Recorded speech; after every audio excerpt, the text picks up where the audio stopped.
নমস্কার, গল্পতীর্থ চ্যানেলে আপনাদের সকলকে স্বাগত।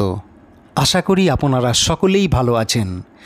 গল্প শুনতে সবাই ভালোবাসে, তাই আজ আমি অশোক আমার গল্প নিয়ে আপনাদের মাঝে হাজির হয়েছি। বাংলা সাহিত্যের মহান সাহিত্যিক তথা গল্পকারদের লেখা গল্পই এখানে শোনানো হয়। আজ আমরা শুনব মহান ঔপন্যাসিক ও ছোট গল্পকার বিভূতিভূষণ বন্দ্যোপাধ্যায়ের লেখা মেডেল। শুরু হচ্ছে মেডেল। কয়েক বছর পূর্বে এ ঘটনা ঘটেছে, তাই এখন মাঝে মাঝে আমার মনে হয় ব্যাপারটা আগাগোড়া মিথ্যে। আমারই কোনো প্রকার শারীরিক অসুস্থতার দরুন হয়তো চোখের ভুল দেখে থাকবো বা ওই রকম কিছু, কিন্তু আমার মন বলে তা নয়। ঘটনাটি মিথ্যে ও অবাস্তব বলে উড়িয়ে দেবার কোনো কারণ ঘটেনি। আমার তখনকারের অভিজ্ঞতাই সত্যি, এখন যা ভাবছি তাই মিথ্যে। ঘটনাটি খুলে বলা দরকার। প্রসঙ্গক্রমে গোড়াতেই একথা বলে রাখি যে গত 10 বৎসরের মধ্যে আমার শরীরে কোনো রোগবালাই নেই।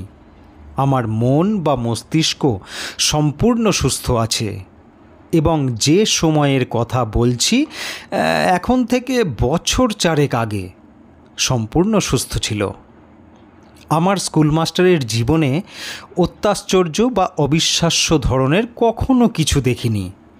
অন্য 5 জন স্কুলমাস্টারের মতোই অত্যন্ত সাধারণ ও একঘেয়ে রুটিন বাঁধা কর্তব্যের মধ্যে দিয়েই দিন কাটিয়ে চলেছি আজ বহু বৎসর।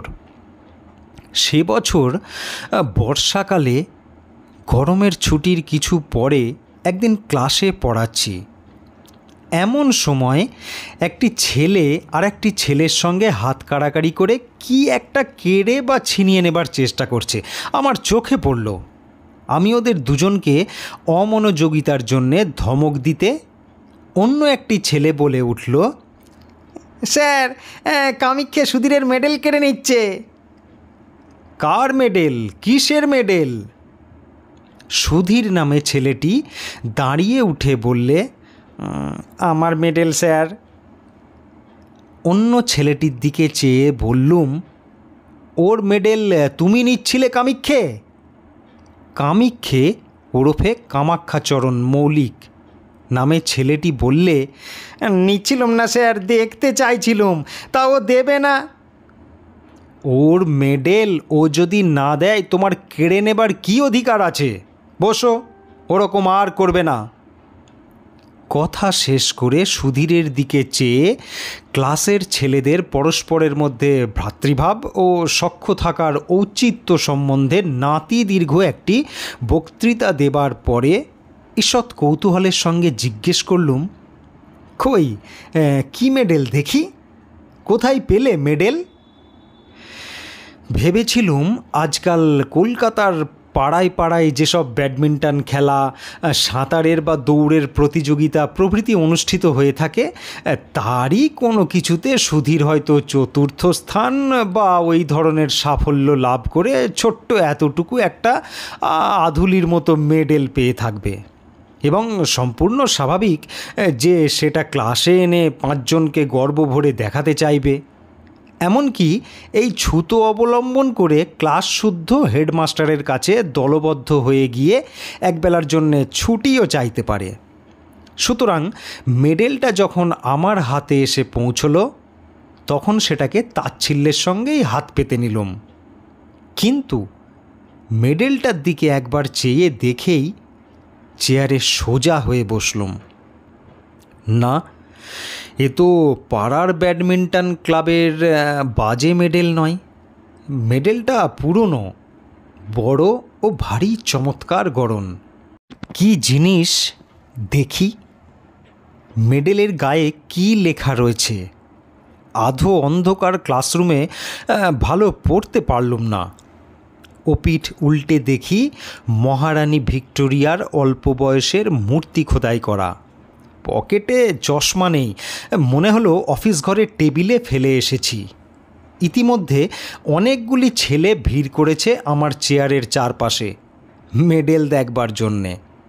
তাদের ধমক দিয়ে বললুম, যাও বসোগে সব, ভিড় করো না এখানে। একটি ছেলেকে বললুম, কি লেখা আছে মেডেলের গায়ে পড়ো তো।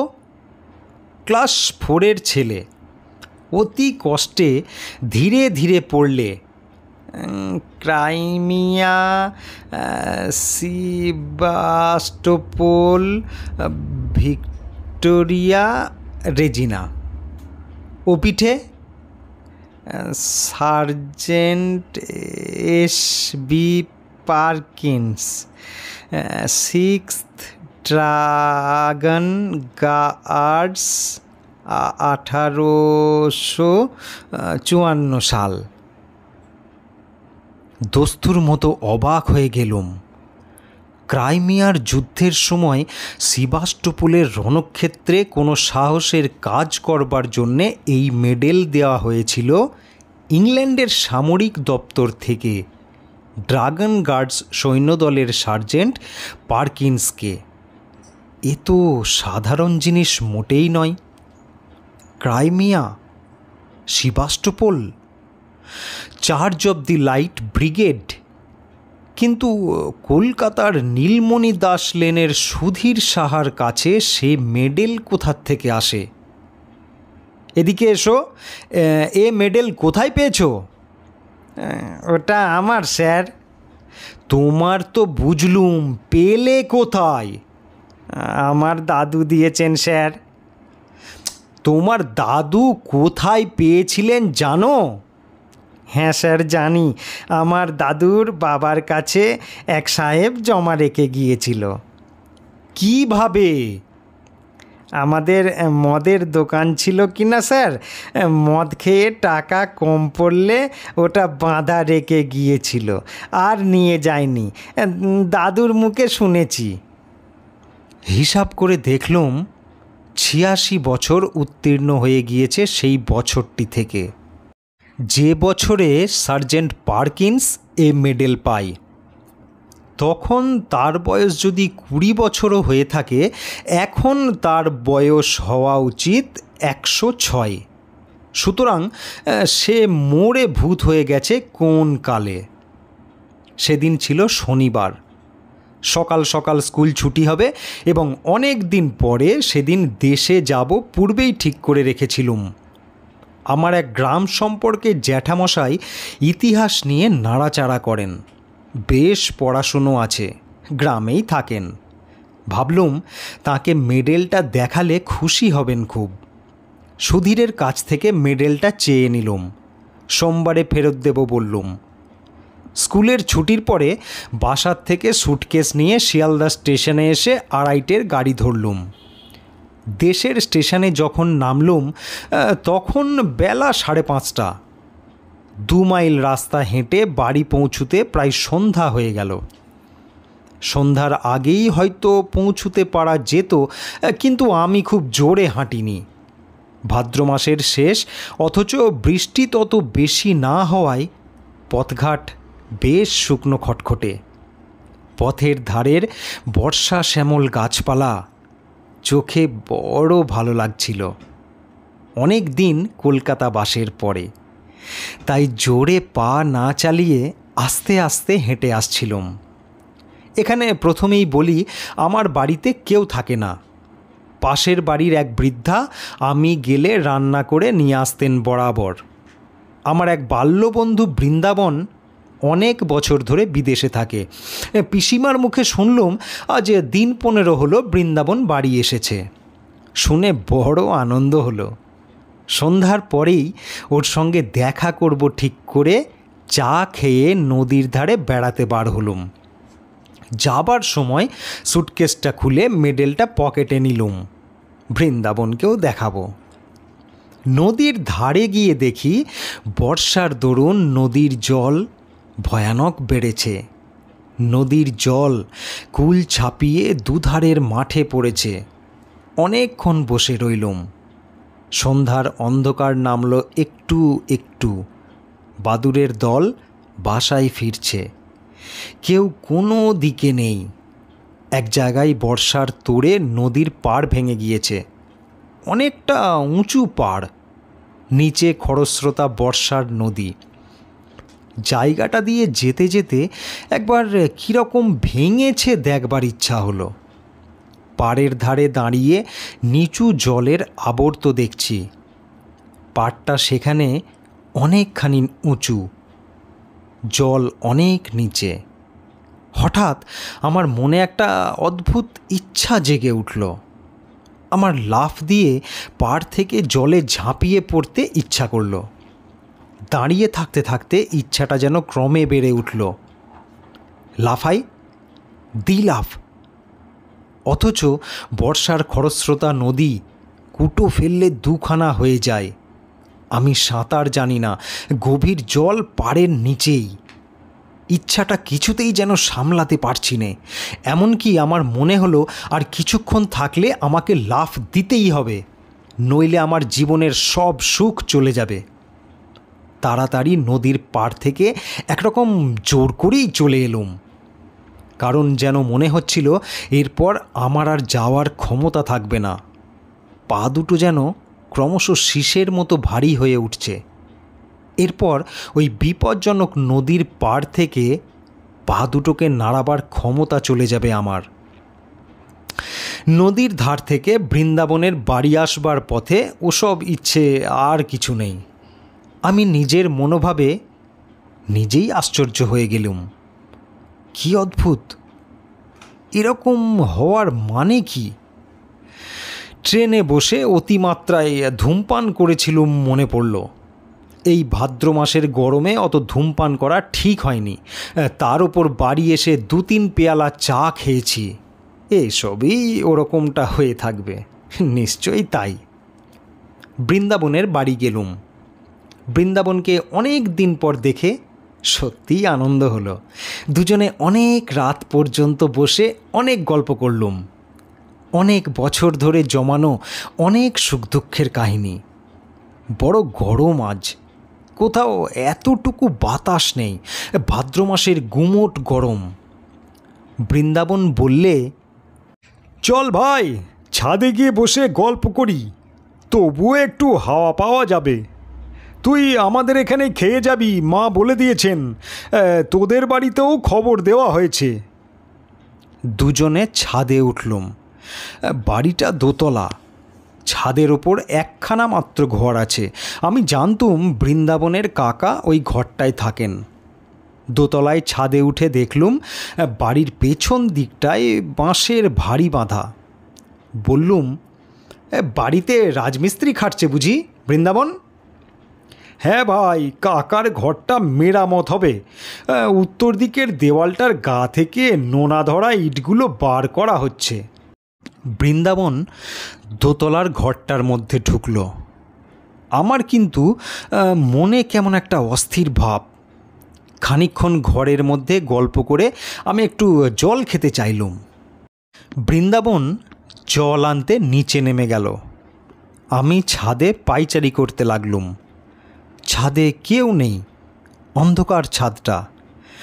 যেদিকটায় রাজমিস্ত্রিরা ভাড়া বেঁধে কাজ করছে, পায়চারি করতে করতে সেখানটাতে গিয়ে দাঁড়িয়ে দেখছি। হঠাৎ আমার মনে হলো, ছাদ থেকে লাফ দিয়ে পড়ি নে কেন? বেশ হবে, লাফ দেব। প্রায় দুর্দমনীয় ইচ্ছা হলো লাফ দেবার। লাফ দেওয়াই ভালো, লাফ দিতেই হবে। দিই লাফ। এমন সময় বৃন্দাবন ছাদের ওপর এসে বলল, আয়, ঘরের মধ্যে মা চা পাঠিয়ে দিচ্ছেন, ওখানে দাঁড়িয়ে কেন? আরও প্রায় আধ ঘন্টা কথা বলবার পরে নিচের থেকে চা ও খাবার এসে পৌঁছল। আমরা দুই বন্ধুতে অনেক রাত পর্যন্ত গল্পগুজব করলুম। তারপর বৃন্দাবন খাওয়ার কতদূর জোগাড় হলো দেখতে নিচে চলে গেল। ঘরের মধ্যে বড় গরম। আমি বাইরের ছাদে খোলা হাওয়ায় আবার বেড়াতে লাগলুম। রাজমিস্ত্রিদের ভাড়ার কাছে এসে দাঁড়িয়ে আমার মনে হলো, লাফ এবার দিতেই হবে। কেউ নেই ছাদে, কেউ বাধা দিতে আসবে না, এই উপযুক্ত অবসর। সঙ্গে সঙ্গে আমার মনের গভীর তলায় কে যেন বলছে, লাফ দিও না মূর্খ, লাফ দিও না, পড়ে চূর্ণ হয়ে যাবে। আমার মাথার মধ্যে কেমন ঝিমঝিম করছে। কতক্ষণ পরে জানি নে এবং কিসে কি হলো তাও জানি নে, হঠাৎ বৃন্দাবনের চিৎকারে আমার চমক ভাঙল। দেখি বৃন্দাবন আমাকে হাত ধরে টেনে তুলছে। এ কি সর্বনাশ, তুই লাফ দিয়ে পড়লি দেখলুম যেন। ভাগ্যিস বাঁশে পা বেঁধে গিয়েছে তাই রক্ষে। কি হলো তোর? আমার মাথা যেন কেমন ঘুরছিল, গা ঝিমঝিম করছিল। বৃন্দাবনকে বললুম, আমি ভাই কিছুই জানি নে তো। বৃন্দাবন ঘরের মধ্যে নিয়ে গিয়ে আমায় শুইয়ে দিলে। সকলে বললে, ট্রেনে আসার দরুন আর গরমে শরীর কীরকম খারাপ হয়ে মাথা ঘুরে পড়ে গিয়েছিলাম। আমি জানি মাথা ঘুরে আমি পড়ে যাইনি, লাফ আমি ইচ্ছে করেই দিয়েছিলাম। তবে ঠিক যে সময়টাতে আমি লাফ দিয়েছি সে সময়ের কথাটা আমি অনেক চেষ্টা করেও কিছুতেই মনে করতে পারলুম না। বিছানায় শুয়ে বেশ সুস্থ বোধ করলুম। পাশ ফিরতে হঠাৎ যেন কি একটা শক্ত জিনিস বুকের কাছে ঠেকল। পকেটে হাত দিয়ে দেখি সুধীরের সেই মেডেলটা। আশ্চর্য, এটার কথা এতক্ষণ একেবারে ভুলেই গিয়েছিলুম। বৃন্দাবনকে সেটা দেখালুম। ওদের বাড়ির সকলে মেডেলটা হাতে করে ঘুরিয়ে ঘুরিয়ে দেখলে। রাত্রিরে নিজের ঘরে এসে শুয়ে পড়লুম। আমার বাড়িতে কেউ নেই বর্তমানে, একাই থাকি এক ঘরে। একটা জিনিস লক্ষ্য করছি, যখন বৃন্দাবনের বাড়ির থেকে বার হয়ে পথে পা দিয়েছি তখন থেকেই কেমন এক ধরনের ভয় করছে আমার। বাড়িতে যখন ঢুকলুম তখন ভয়টা যেন বাড়ল। একা ঘরে কতবার এর আগে শুয়েছি, এমন ভয় হয়নি মনে কোনো দিন। না, শরীরটা সত্যিই খারাপ। শরীর খারাপ থাকলে মনও দুর্বল হওয়া খুবই স্বাভাবিক। আলো নিভিয়ে শুয়ে পড়লুম। আমার শিয়রের কাছে একটা বড় জানলা। জানলা দিয়ে বাড়ির পেছনের বন বাগান চোখে পড়ে। বেশ জ্যোৎস্না উঠেছে, কৃষ্ণপক্ষের একাদশীর জ্যোৎস্না। হাওয়া আসবে বলে জানলা খুলে রেখেছি। কতক্ষণ ঘুম হয়েছিল জানি নে, ঘণ্টাখানেকের বেশি হবে না। হঠাৎ ঘুম ভেঙে গেল। মনে হতে লাগলো আমার শিয়রের দিকের জানলায় কে দাঁড়িয়ে, যেন মাথা তুলে সেদিকে চেয়ে দেখলেই তাকে দেখা যাবে। কথাটা মনে হওয়ার সঙ্গে সঙ্গে ভীষণ ভয় হলো। অথচ কিসের যে ভয় তাও জানি নে। এমন ভয় যে কিছুতেই শিয়রের জানলার দিকে তাকাতে পারলুম না। চোখে না দেখলেও আমার বেশ মনে হলো জানলার গোড়াতেতে দুটো হাত রেখে কে দাঁড়িয়ে আছে। জ্বলন্ত চোখে সে আমার দিকে চেয়ে রয়েছে। আমি ওদিকে চাইলেই দেখতে পাবো। প্রাণপণে চোখ বুজে শুয়ে রইলুম, কিছুতেই চাইব না। ঘুমোবার চেষ্টা করলুম, কিন্তু ঘরের মধ্যে কোথাও কি ইঁদুর পচেছে? কিসের পচা গন্ধ? যে আয়োডিন, লিন্ট, মলম প্রভৃতির উগ্র গন্ধের সঙ্গে পচা ক্ষতের গন্ধ মেশানো। এতকাল বাড়িতে থাকা নেই, যার ওপর বাড়িঘর পরিষ্কার রাখার ভার, সে কিছুই দেখাশোনা করে না বোঝা গেল। কে যেন আমার মনের ভেতর বলছে, যে দেখো, তোমার মাথার শিয়রের জানলার দিকে চেয়ে দেখো না। ঘরের চারিধারে কিসের যেন একটা প্রভাব, কোনো অমঙ্গলজনক, হিংস্র, উগ্র, অশান্ত ধরনের ব্যাপার। ঠিক বলে বোঝানো যায় না। আমি যেন ভয়ানক বিপদগ্রস্ত। সে এমন বিপদ যা আমাকে মরণের দৌড় পর্যন্ত পৌঁছে দিতে পারে। এমনকি সে দৌড়ের চৌকাঠ পার করে অন্ধকার মৃত্যুপুরীর হিম ও শীতল নীরবতার মধ্যে ডুবিয়ে দিতেও পারে। আমি চাইব না, কিছুতেই চাইব না শিয়রের জানালার দিকে। কিন্তু যে প্রভাবই হোক, আমার ঘরের মধ্যে দেওয়ালের এপিঠে তার অধিকার নেই। বহুকাল ধরে পূর্বপুরুষেরা বাস্তু শালগ্রামের অর্চনা করেছেন এ ঘরে। এর মধ্যে কারও কিছুই খাটবে না। আমার মনই আমার এ কথাগুলি যেন বললে। অন্ধকার রাত্রে নির্জন ঘরে মন কত কথা কয়। জানলার ধারে কি যেন শব্দ হলো, অদ্ভুত ধরনের শব্দটা। কে যেন জানলার গড়াদের ওপর টোকা দিয়ে আমার দৃষ্টি আকর্ষণ করতে চাইছে। একবার, দুবার, তিনবার। ভয়ে আমার বুক ঢিপ ঢিপ করতে লাগলো। কাউকে ডাকবো চিৎকার করে? একবার চেয়ে দেখব জানলার দিকে জিনিসটা কি? হঠাৎ আমার মনে পড়ল একটা ধাড়ি বেজি অনেক দিন থেকে বাইরের দেওয়ালে কড়ি কাঠের খোলে বাসা বেঁধে আছে। আজ বিকেলেও সেটাকে একবার দেখেছি। জানলার ওপরকার কাঠে সেটা পোকামাকড় বা জোনাকি ধরেছে। এ তারই শব্দ। কথাটা মনে হতেই মনের মধ্যে সাহস আবার ফিরে এলো। উফ, ঘাম দিয়ে জ্বর ছেড়ে গেল যেন। শরীর অসুস্থ থাকলে কত সামান্য কারণ থেকে ভয় পায় মানুষ। পাশ ফিরে এবার ঘুমোবার চেষ্টা করলুম স্বস্তির নিঃশ্বাস ফেলে। কিন্তু আমার এ ভাব বেশিক্ষণ স্থায়ী হলো না।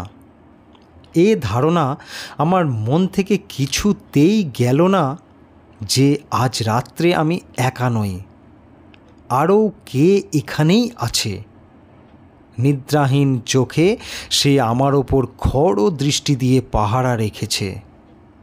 আমায় সে নিরাপদে বিশ্রাম করতে দেবে না আজ।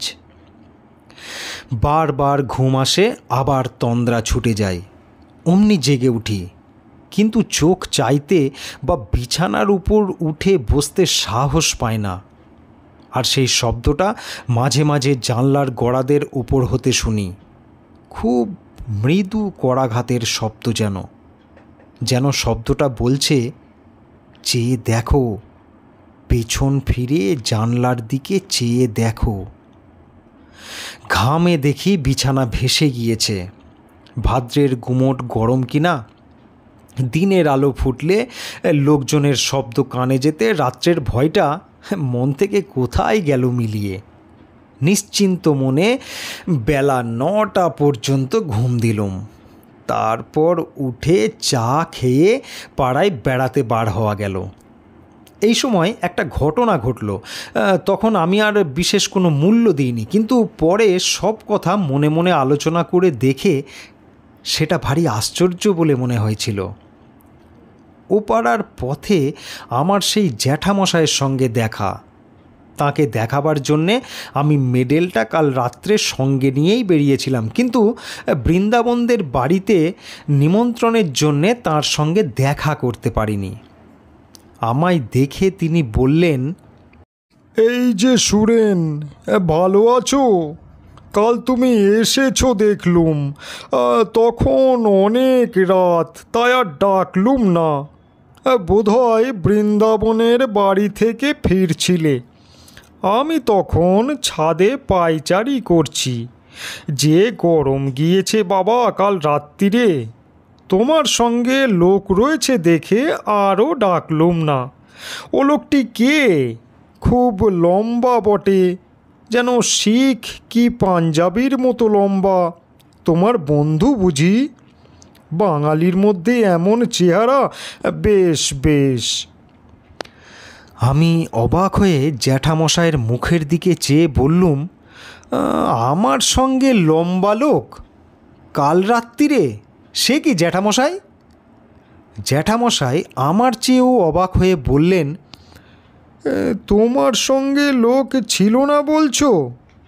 একা যাচ্ছিলে? আমার চোখের দৃষ্টি একেবারে কি এত খারাপ হয়ে যাবে বাবা? আমি হেসে বললুম, তাই হবে জ্যাঠামশাই। চোখে কীরকম ঝাপসা দেখে থাকবেন, বয়স হয়েছে তো। আমার সঙ্গে কেউ ছিল না, তাছাড়া আপনাদের বাড়ির সামনের আম গাছটায় ছায়া কীরকম আলো আধার দেখেছেন চোখে, অমন ভুল হয়। জ্যাঠামশাই যেন রীতিমতো হতভম্ব হয়ে গেলেন। বললেন, এই কি আশ্চর্য কাণ্ড, এতটা ভুল হবে চোখে? আম গাছের এদিকে যখন তুমি টর্চ জ্বাললে তখন দেখলুম তুমি আর তোমার পেছনে একজন লম্বা মতো লোক। তারপর তুমি টর্চ নিভিয়ে আম গাছের ছায়ার মধ্যে ঢুকলে। তখনও জ্যোৎস্নার আলো আর আম গাছের ছায়ার অন্ধকারে আমি বেশ দেখতে পেলুম লোকটি তোমার পেছনে পেছনে যাচ্ছে। তোমার মাথার চেয়েও যেন 1 হাত লম্বা, তোমার একেবারে ঠিক পেছনে। তবে খুব ভালো দেখতে পেলুম না, অত দূর থেকে আর আধো অন্ধকারের মধ্যে স্পষ্ট কিছু দেখা গেল না তো।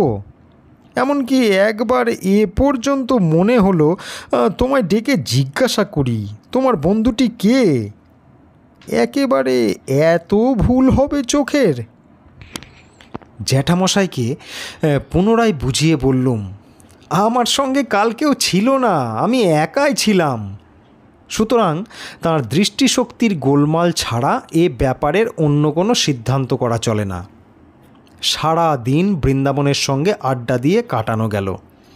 গতকাল রাত্রের ভয়ের ব্যাপার দিনের আলোয় এত হাস্যকর বলে আমার নিজের কাছেই মনে হলো যে বৃন্দাবনকেও সে কথাটা বলিনি। রাত্রের ট্রেনে কলকাতায় ফিরব। বৃন্দাবনদের বাড়ি থেকে চা খেয়ে বাড়ি এসে সুটকেসটা নিয়ে স্টেশনের দিকে রওনা হয়েছি। তখনই সন্ধ্যার অন্ধকার বেশ নেমেছে। বাউড়িপাড়ার বড় বাগানটার মধ্যে দিয়ে আসছি। বাগানটা পার হতে প্রায় 5-6 মিনিট লাগে। মস্ত বড় বাগান। বাগানের ঠিক মাঝামাঝি এসে হঠাৎ পেছন ফিরে চাইলুম কি ভেবে। সঙ্গে সঙ্গে আমার সারা দেহে যেন বিদ্যুৎ খেলে গেল। আচমকা ভয়ে আমার সর্বশরীর কাঠ হয়ে গেল। কে ওটা ওখানে দাঁড়িয়ে? রাস্তার থেকে একটু পাশে আগাছার জঙ্গলের মধ্যে আধো অন্ধকার এক অদ্ভুত মূর্তি, খুব লম্বা। তার মাথায় ঘোড়ার বালামচির সেই এক লম্বা ধরনের টুপি, পাতলা লোহার চেন দিয়ে থুতনির সঙ্গে বাঁধা। ছবিতে গোরা সৈনিকদের মাথায় যে ধরনের টুপি দেখা যায়। মূর্তিটা যেন নিশ্চল নিষ্পন্দ অবস্থায় আমার দিকে চেয়ে দাঁড়িয়ে। আমার কাছ থেকে মাত্র 10 গজ কি তারও কম দূরে। মরিয়ার মতো আরেকটু এগিয়ে গেলুম। এই ভয়ানক কৌতূহল আমাকে চরিতার্থ করতেই হবে যেন। মূর্তি নড়ে না, যেন নিশ্চল পাথরের মূর্তি। কিন্তু বেশ স্পষ্ট দেখছি 7-8 গজ মাত্র দূরে তখন মূর্তিটা। আর ঘোড়ার বালামচির লম্বা টুপি ও ইস্পাতের চেনের স্ট্র্যাপ স্পষ্ট দেখতে পেলুম। আমার পা ঠকঠক করে কাঁপতে লাগলো। সারা দেহ কেমন অবশ হয়ে আসছে। মাথাটা হঠাৎ বড় হালকা হয়ে গিয়েছে। বোধহয় আর আধ মিনিট এভাবে থাকলে মূর্ছিত হয়ে পড়ে যেতুম। কারণ সেই ভীষণ মূর্তিটার মুখোমুখি আমি দাঁড়িয়ে। আমার পা দুটো বেজায় ভারী হয়েছে, নড়বার উপায় নেই মূর্তির সামনের থেকে। কিন্তু ঠিক সেই সময়ে বাউড়ি বাগানের পথে লণ্ঠন নিয়ে কারা ঢুকলো। 2-3 জন লোকের গলার শব্দ শুনে আমার সাহস ফিরে এলো। আমিও ওদের ডাক দিলুম চিৎকার করে। ওরা ছুটে এলো। আমায় ওখানে বনের মধ্যে দেখে খুব আশ্চর্য হয়ে বললে, ওখানে কি বাবু, কি হয়েছে? তারপর লণ্ঠন তুলে ওরা আমার মুখ দেখে বললে, ও আপনি, কি হয়েছে আপনার? মুখ একেবারে সাদা ফ্যাকাশে হয়ে গিয়েছে। ভয় টয় পেলেন নাকি? বাউড়ি বাগান জায়গাটা ভালো না, সন্ধ্যের পর এখানে অনেকে ভয় পায়। ওদের লণ্ঠনটা যখন উঁচু করে তুলে ধরলে আমার মুখে, সেই আলোয় দেখলুম সামনের মূর্তিটা তখনও সেখানে ঠিক সেই রকম দাঁড়িয়ে। একজন বললে, কি দেখেছিলেন এখানে দাঁড়িয়ে বাবু, এই সারা গাছটা? আর একজন বললে, গাছটায় ডালপালা কেটে মাথায় ঝোপের মতো করে রেখেছে, যেন মানুষ বলে অন্ধকারে ভুল হয় বটে। চলে আসেন বাবু। আমিও দেখলাম সারা গাছই বটে। মাথার দিকের পাতাগুলো ছেঁটে গাছটাকে দেখতে হয়েছে ঠিক হর্স গার্ডসদের ঘোড়ার বালামচির টুপি। লোকের চোখের কি ভুলই হয়। কাল আমি আবার জ্যাঠামশাইকে চশমা নিতে বলেছিলুম, ভেবে লজ্জা হলো মনে মনে। তিনি বৃদ্ধ লোক, তাঁর চোখের ভুল তো হতেই পারে, আমারই যখন এই অবস্থা। ওরা আমায় আলো ধরে স্টেশনে পৌঁছে দিলে। পরের দিন সুধীরের মেডেলটা ফেরত দিলুম। সুধীর বললে, আপনাকে একবার দাদু ডেকেছেন, আমার সঙ্গে ছুটির পর আমাদের বাড়ি আসুন, নিয়ে যেতে বলেছেন।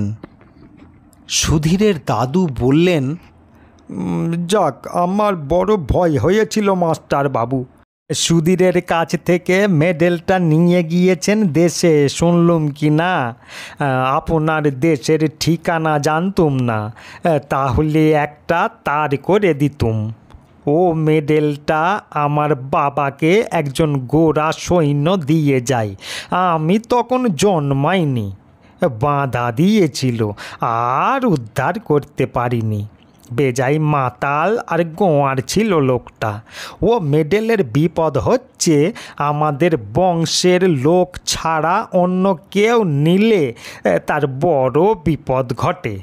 আমার এক ভগ্নিপতি একবার কিছুতেই শুনলে না, অনেক কাল আগের কথা। বাড়ি নিয়ে গেল মেডেল দেখাতে, সেই দিনই সন্ধ্যার সময় ছাদ থেকে পড়ে মারা গেল। মৃতদেহর পকেট থেকে মেডেল বেরুলো। আমি কলের পুতুলের মতো শুধু বললুম, ছাদ থেকে পকেটে মেডেল পাওয়া গেল? হ্যাঁ মাস্টার বাবু, আমার নিজের ভগ্নিপতি, মিথ্যে কথা তো বলবো না, আজ 27-28 বছর আগের কথা। ওটা আরও 2-1 নিয়েছে, তখনই ফেরত দিয়ে গিয়েছে। বলে রাত্রে ভয় পায়, গা ছমছম করে, কে যেন পেছনে ফলো করছে বলে মনে হয়। ও বাইরের লোকের সহ্য হয় না, প্রাণ পর্যন্ত বিপন্ন হয়। তাই ভাবছিলুম একটা তার করে দেব।